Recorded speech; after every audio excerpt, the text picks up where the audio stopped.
Pada kali ini saya akan kupaskan satu tajuk tentang inverter.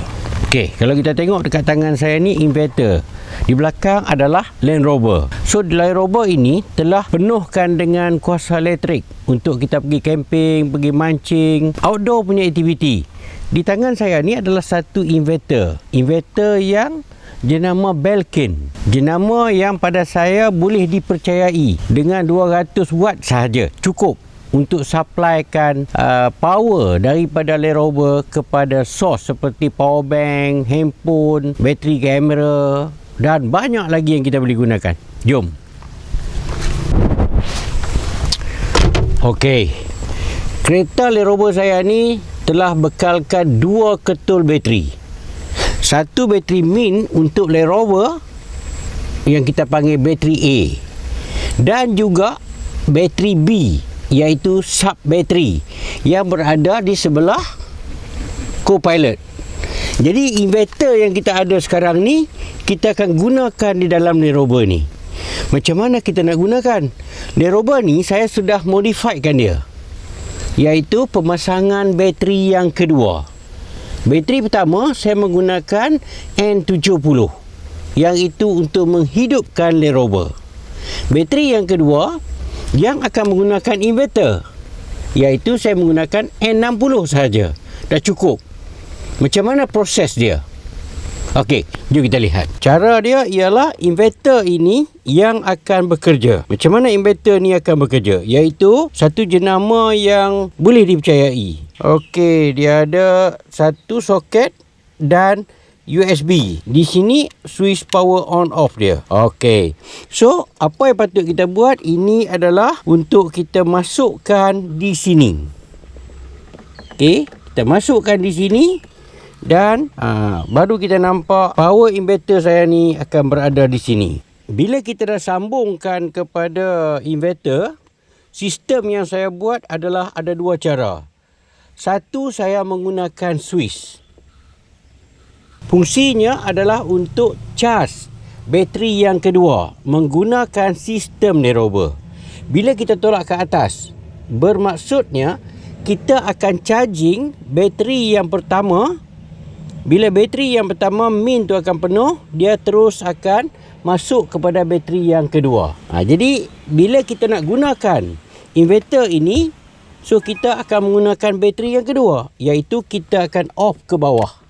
Bila kita off ke bawah, maksud dia tidak akan mengambil bateri utama daripada Land Rover. Itu adalah satu kebaikan, sebab bila bateri utama Land Rover tidak digunakan oleh inverter, maka Land Rover boleh hidupkan enjin pada bila-bila masa. Jadi bateri utama wajib tidak boleh habis. Macam mana saya tahu bateri utama, min bateri tak akan habis? Seperti saya ada satu indikator. Kita lihat indikator sini. Okey, bila saya onkan switch yang pertama, nampak? Okey, indikator sudah memberikan bacaan bateri saya sekarang. Contohnya bateri saya sekarang ni berada di paras 12. Cantik sebenarnya. Bateri itu penuh. Kalau bateri itu kurang daripada 10, dia bahaya. Sebenarnya Land Rover memerlukan kekuatan power daripada bateri yang tinggi untuk dia crank start itu dapat dilakukan. Jadi indikator ini pula akan sentiasa pantau bateri utama supaya tidak habis. Okey, bila kita dah hidupkan enjin, inverter belum digunakan lagi, alternator akan bekerja. Nampak bacaan dia cukup tinggi sebab dia sudah buat bacaan untuk bateri pertama dahulu. Bila bateri pertama dah penuh, dia akan masuk kepada bateri yang kedua yang akan kita gunakan inverter nanti.